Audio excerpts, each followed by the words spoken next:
శ్రీ గురుభ్యో నమః. ఓం శ్రీ సరస్వత్యై నమః.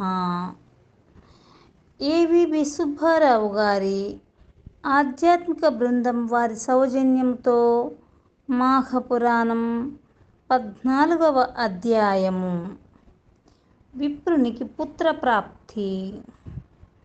గృతృణమద మహర్షిని చూచి జహ్నుముని ఇట్లనెను: మహర్షి, మాఘమాస వ్రతమును చేయుటచే మానవులకు జ్ఞానమోక్షములు కలుగునా? నా సందేహమును తీర్చుమని అడుగగా జహ్ను మహర్షి ఇట్లనెను: జహ్నుముని, వినుము.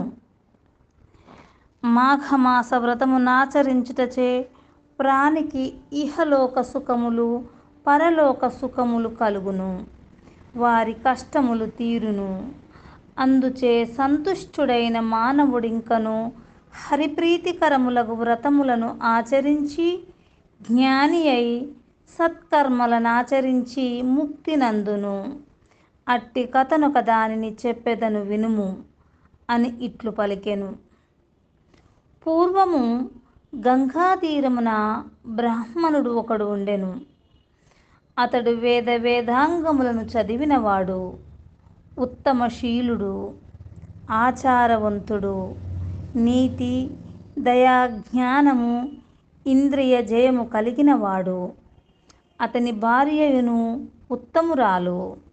వారికి సంతానము లేదను లోటు తప్ప మరి దేనికిని లోటు లేదు. పుత్రుడు లేదని విచారపడుచున్న ఆ బ్రాహ్మణుడకు ఒకనాడు భార్యతో, గుణవంతుడైన పుత్రుడొక్కడు అయినను మనకు కలుగలేదు. అట్టి పుత్రుడొకడున్నను మన వంశమునకును మనకును సద్గతులు కలుగునాయని విచారపడెను. అప్పుడామె, నాథా, నీవు తగిన పూజను చేయలేదేమో, అందువలన మనకు సంతానము కలుగలేదు అనుకొందును అని సమాధానము ఇచ్చెను. అప్పుడా బ్రాహ్మణుడు, ప్రియా, కష్టతరమైన తపమును ఆచరించి అయినను శ్రీమన్నారాయణుని సంతుష్టిపరచెదను, పుత్రవరమును కోరుదునని చెప్పెను. కష్టమైన నియమములను పాటించి నిశ్చలమైన తపము చేసి మృకండు మహాముని వలె ఉత్తమ పుత్రవరమును కోరెదననియూ పలికెను. ఆ దంపతులిద్దరును తపమాచరించవలెనని గంగానదీ తీరమునకు పోయిరి. బ్రాహ్మణుడు అష్టాక్షరమును జపించుచు శ్రీహరిని మనసులో నిలుపుకొని తీవ్రమైన తపము ఆచరించెను. కొంతకాలమునకు శ్రీమన్నారాయణమూర్తి ప్రత్యక్షమయ్యెను. అతడు 4 చేతులయందును శంఖమును, చక్రమును, గదను ధరించియుండెను. వరమాలను ధరించెను. పచ్చని పట్టుబట్టను కట్టెను. కౌస్తభమును, మణిభూషణమును ధరించెను. అతని కిరీటము కోటి సూర్యుల కాంతితో ఉండెను. శాంతభూషితమై ప్రసన్నత కల శ్రీహరిముఖము మకరమండలమున కాంతితో మరింత శోభాయమానముగా ఉండెను. నారద మహర్షి స్తుతించుచుండగా, అప్సరకాంతలు పాటలు పాడుచుండగా లక్ష్మీ సమేతుడై గరుత్మంతుని పైనెక్కి ఆ బ్రాహ్మణునకు వరమీయవచ్చెను. తనను గమనింపక తీవ్రమైన తపమున నిమగ్నుడై ఉన్న బ్రాహ్మణుని చూచి చిరునవ్వు నవ్వుచూ, విప్రా, నేను నీకు వరమునీయ వచ్చితిని, నీ తపమును మెచ్చితిని అని పలికెను. శ్రీహరి ఇట్లు పలికినను ఆ బ్రాహ్మణుడు నిశ్చల చిత్తుడై బాహ్య జ్ఞానములు లేని స్థితిలో ఉండెను.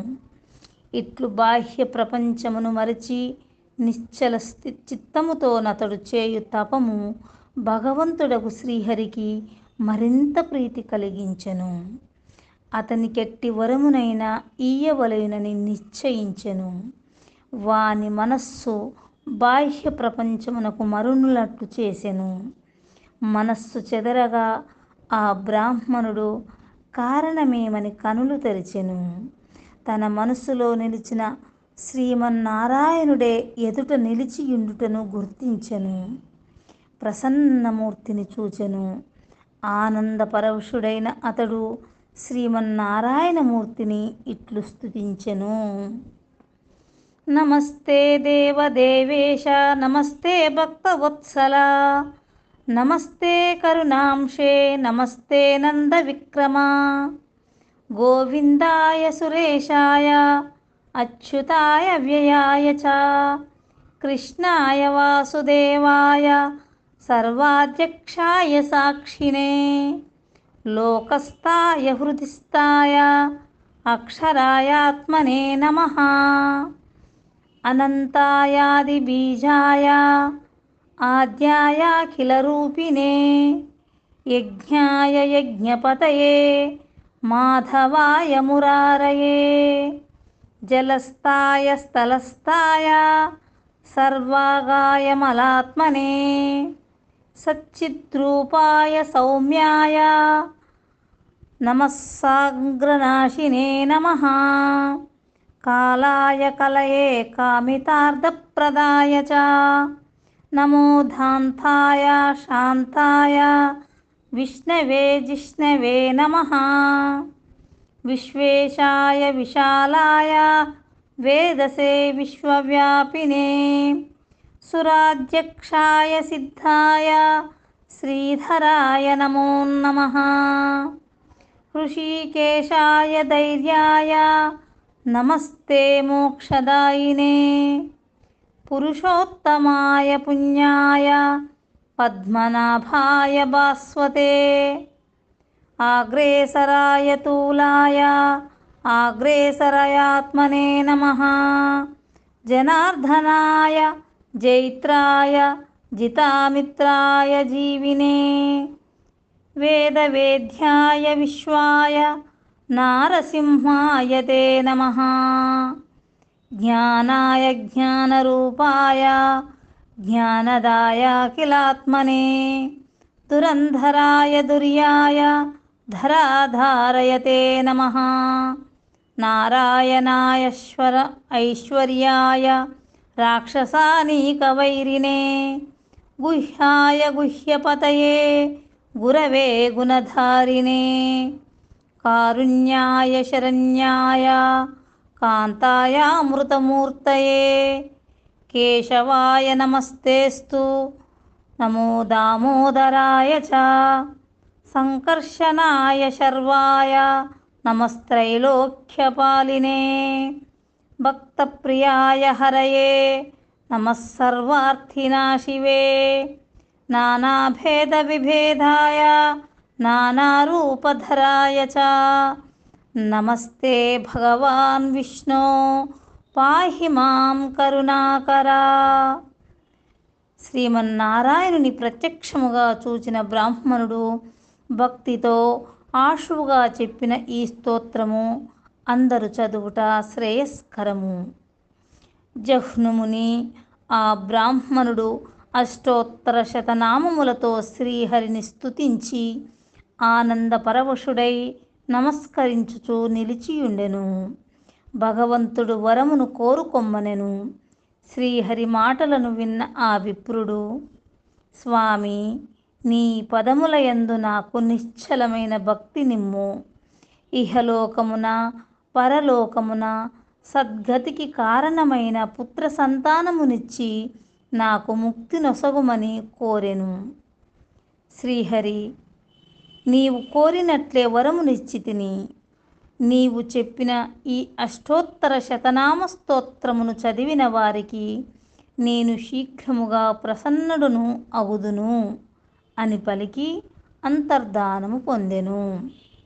బ్రాహ్మణుడు నష్టద్రవ్యమిక్కిని లాభము అందిన వాని వలె సంతసించుచు తన ఇంటికి చేరెను. కొంతకాలమునకు వాని భార్య గర్భవతి అయ్యెను. కుమారుడు కలిగెను. పుత్రుడు కలిగినందులకు ఆ బ్రాహ్మణుడు మిక్కిలి ఆనందించెను. కొంతకాలమునకు నారద మహర్షి వాని ఇంటికి వచ్చెను. బాలుని చూచి వీని ఆయుర్దాయము 12 సంవత్సరములని చెప్పెను. తన దారిన తాను పోయెను. ఆ బ్రాహ్మణుడు నారదుని మాటలను తలుచుకొని విచారమగ్నుడయ్యెను.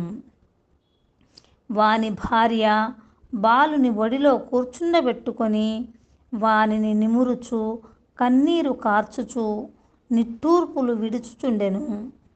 విచారవదనముతో ఆహారమును తీసుకొనక విచారించుచుండెను. నాథా, నీవు తీవ్ర తపమనర్చి వరముగా ఈ పుత్రుని పొందితివి. చంద్రుని వలె సంతసమును కలిగించు ఈ కుమారుడు 12 సంవత్సరములు జీవించి విద్యాభ్యాసము చేయుచు మరణించును కదా. నేనీ పుత్రశోకమునెట్లు సహింపగలను అని భర్తతో పలికెను. ఆ విప్రుడును భార్య మాటలను విని బాధపడుచు ఆమెను ఓదార్చ నిశ్చయించెను. ఆమెను ఊరడించుచు ఇట్లనెను, ప్రియా, దుఃఖింపకుము. దుఃఖము శరీరమును బాధించును. నీ దుఃఖమునకు తగిన కారణము లేదనుకొందును. మృత్యువు తప్పనిది, అది ఎవరినీ విడువదు. మన పుత్రుడు 13వ ఏట మృతి నందునని ఇప్పుడు దుఃఖించుచుంటివా? నీకు నాకును ఎప్పటికైనను మృత్యువు తప్పదు.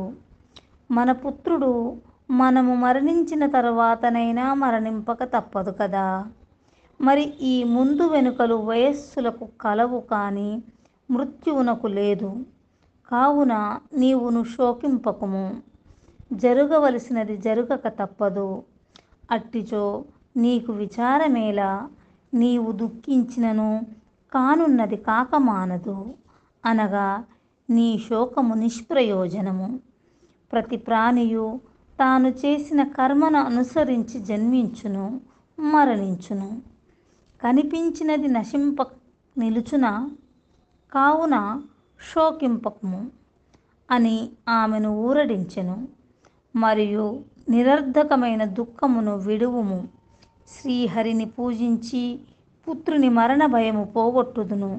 నీవు ధైర్యముగా ఉండుము అని పలికి మరలా గంగానదీ తీరమును చేరి నియమనిష్టలతో శ్రీహరిని సర్వోపచారములతో పూజించుచుండెను. శ్రీహరి అష్టాక్షరీ మంత్రమును జపించెను. శ్రీహరి వాని నిశ్చల భక్తికి ప్రీతి చెంది ప్రత్యక్షమయ్యెను.